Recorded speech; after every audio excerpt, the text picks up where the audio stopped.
Գյուրջան Կասկադ, հասանելի բնակարաններ 65 ամիս մարման ժամկետով։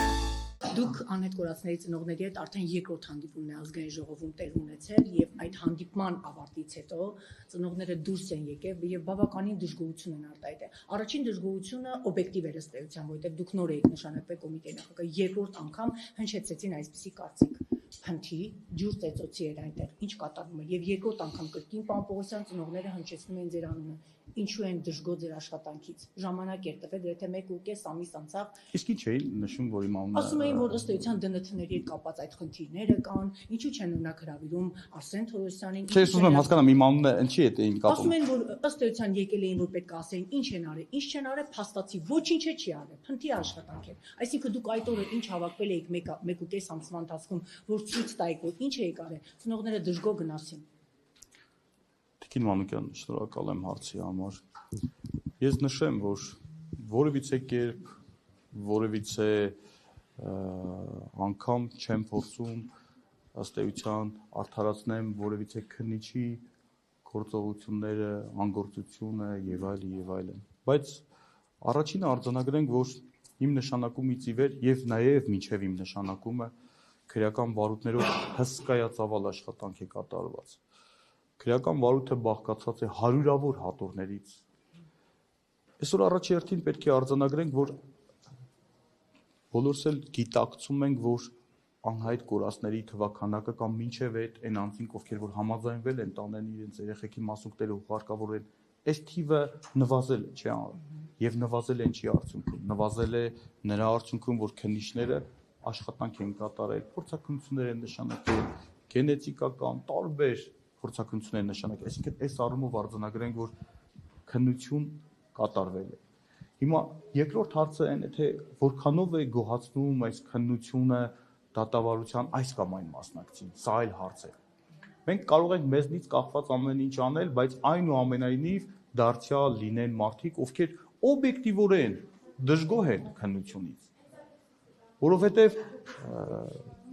դատավարության այն մասնակիցները, ովքեր որ դժգոհ են, միգուցե սպասելիքներն այլ են։ Ոսիկ եք հասկանալ, ինչ է։ Ես ավարտեմ Տիկին Մանուկյան։ Ես նշեմ, որ հարյուրավոր դարձյալ նշանակումից հետո այս վերջի 3 ամսվա ընթացքում, 4 ամսվա ընթացքում հարյուրավոր քննչական գործողություններ են կատարվել եւ դարձյալ այդ քննչական գործողությունների արդյունքում եղել են նաեւ անձինք, ովքեր որ համաձայնվել են եւ ուղարկավորել են իրենց երեխաներին։ Բայց նաեւ այս ուղղությամբ դեռևս ունենք բազմաթիվ փորձակնություններ, որոնք ըստ էության իր եզրակացությունները չենք ստացել։ Ինչ վերաբերվում է ծնողների այդ որ դուք նշեցիք որակումները, որ ըստ էության փնթի քննություն է կատարել, ես չգիտեմ, դա հավանաբար կապված էր մի գրության հետ, ես երևի այդ կինը ես տեսել եմ այդ հարցազրույցը։ Մանրամասնեք ինչ գրության մաս։ Մի հատ գրություն էր, որտեղ որ քննիչը թույլ էր տվել տեխնիկական վրիպակ, որոշումը կայացրել էր, բայց գրության մեջ այլ անձի անունազգանուն էր գրել։ Իսկ երեխայի Որովհետև չէ, ծանուցելուց որ գրությունը ուղարկում է որոշումը համապատասխան գրության մեջ մոռացել էր նախորդ գրության մեջ նույն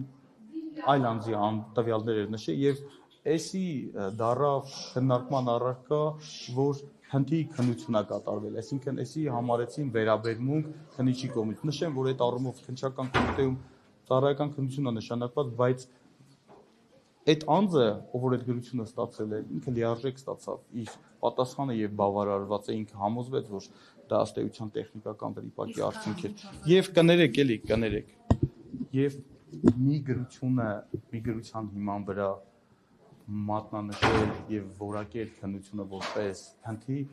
Տիկին Մանուկյան կարծում եմ արդար չի։ 5 տարի է ծնողները սպասում են կողմից։ 5 տարի մենք իրենց հետ փորձել ենք լրել մասնագիտական առումով, իրենք ինչ ասել են, մենք լրագրողներս որևէ ձայն չենք անի, ասել են, որ իրենց որևէ բան պետք չի ասել, բայց փաստացի 5 տարի է ծնողները կոնկրետ պատասխանների են սպասում ու չունեն այդ կոնկրետ պատասխանները։ Ես նաեւ նշեմ, որ Տիկին Մանուկյան պաշտոնավարումից ի վեր, չգիտեմ տեղյակ եք թե չէ, ես գրեթե ամենօրյա ռեժիմով ընդունում եմ անհետ կորած իմ ծառայողների ծնողներին կապ չունի։ Ես նոր նշեցի նաև իմ աշխատանքային ծանրաբեռնվածությունը, աշխատաժամանակը, օրվա ժամի տևողությունը, ցանկացած պահի, երբ որ ծնողները գալիս են, ես անմիջապես ընդունում եմ, լսում եմ իրենց բարձրացված խնդիրների լուծման հետ կապված ըստ էության հենց տեղում լուծումներ եմ առաջարկում եւ մեր ամենօրյա շփումը կա, կարծում եմ շփման պակաս չունենք, հետեւաբար այս առումով մենք մեզնից կախված ամեն ինչ անելու ենք, որպեսզի փորձենք բարձրացված խնդիրները լուծենք հավուր պատշաճ։ Իսկ 44 օրյա պատերազմի հետ կապված քրեական գործերի ընթացքը դուք ինչպես եք գնահատում, որովհետև այս առումով կան սպասելիքներ պատերազմի հետ կապված պատասխանատուների այն տեղեր, որտեղ մեծ պարտություններ կամ մեծ զոհեր են ունեցել, դրա հետ կապված մարդիկ սպասում են պատասխանների, իրավական գնահատականների։ Ինչ է։ Դուք եթե Շնորհակալ եմ հարցի համար, դուք եթե ուշադրություն եք դարձրել մեր հրապարակումներին, մենք բազմաթիվ հրապարակումներ ենք տվել կապված 44-ի պատերազմի հետ կապված իրադարձությունների, մենք ունենք քրեական վարույթներ, որ բարձրաստիճան զինվորականների մասով քրեական վարույթները մեղադրական եզրակացությամբ դատանել ու արկվել։ Առանձին անհատական գործերին բերեք չանդրադառնամ, արարքներին, առանձին փաստական տվյալների չեմ ցանկանում անդրադառնալ, բայց մենք ըստ էության ուղղությունների ենք բաժանել քրեական վարույթը եւ այդ վարույթներով պատշաճ քննություն ենք իրականացրել։ Բազմաթիվ քրեական վարույթներ դուք տեղյակ եք, որ արդեն ուղարկվել է մեղադրական եզրակացությամբ դատան, ունենք արդեն նաեւ դատանի մեղադրական դատավճիռներ դուք գիտեք, տեղյակ եք։ Եվ դեռ արխիվում նաեւ Շահագրգռության կներեք պարոն Պողոսյան, քանի քրեական գործ կա։ Հիմա դուք ո՞նց եք պատկերացնում, էդի դա գիտեք Մոտավոր։ Տասնյակ։ Եթե չասեմ, եթե վիճակագրությունն ա ձեզ պետք, կարող եք գրավոր հարցումալ, հիմա չեմ տիրապետում, բայց բազմաթիվ վարույթներ կան, այնտեղ տարբեր ուղղություններով բաժանված վարույթներ են ըստ էության տարբեր ուղղությունների, նույնիսկ բաժանված ըստ էության շարքային անձնակազմ, պայմանագրային զինծառայողներ, սպայական անձնակազմ, բարձրագույն սպայական անձնակազմ, ամբողջապես տարբեր ուղղություններով քննություն են կատարել եւ առաջիկայում քրեական վարույթներ կան, որոնք որ դեռևս դատական հեռանկարի առումով վաղճան կունենան, չեմ ուզում այս պահին կանխորոշեմ քրեական վարույթի ընթացքը, կարծում եմ այս առումով ճիշտ չի լինի։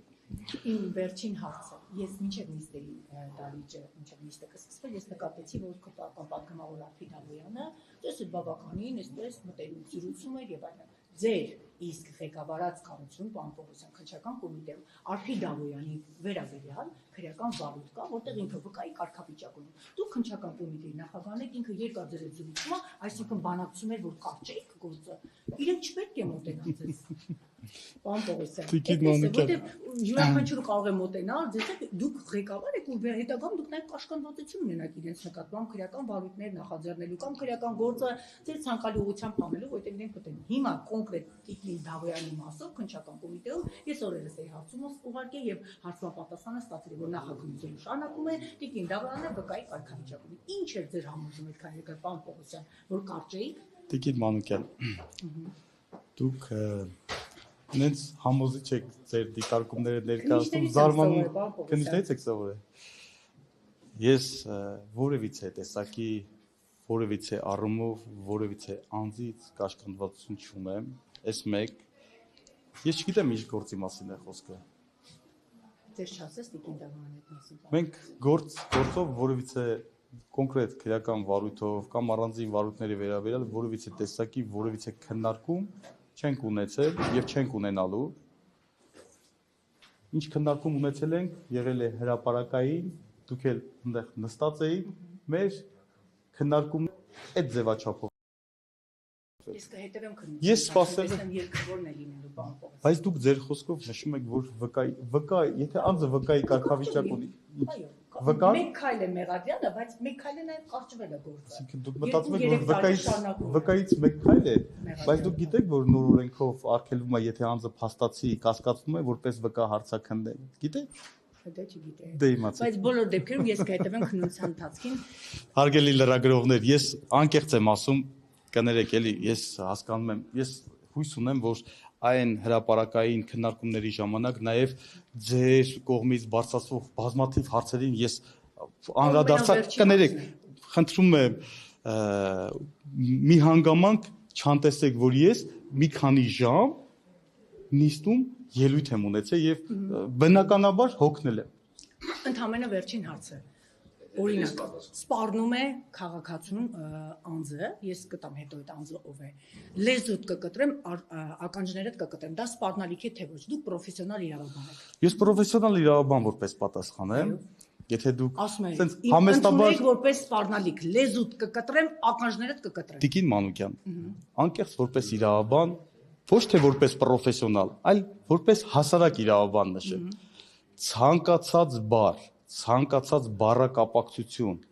հնչեցնելը տարբեր իրադրություններում, տարբեր իրավիճակներում կարող է մի դեպքում ընկալվել որպես սպառնալիք, ընդ որում հանցակազմի տեսանկյունից շատ կարևոր է տուժողի սուբյեկտիվ ընկալումը։ Մեկ, չէ, լսեք ինչ է։ Ուժողն ասում է ինձ այո, Կներեք, սպան ինքը։ կներեք։ Գնացի հաղորդում է տվել պարոն Պողոսյան ջան։ Չէ, Էդգար Ղազարյանը, լսեք, ԿՊ խմբակցության քարտուղար Արթուր Հովհաննիսյանի մաս։ Բայց ես ասացի իրադրությունը, ժամանակը,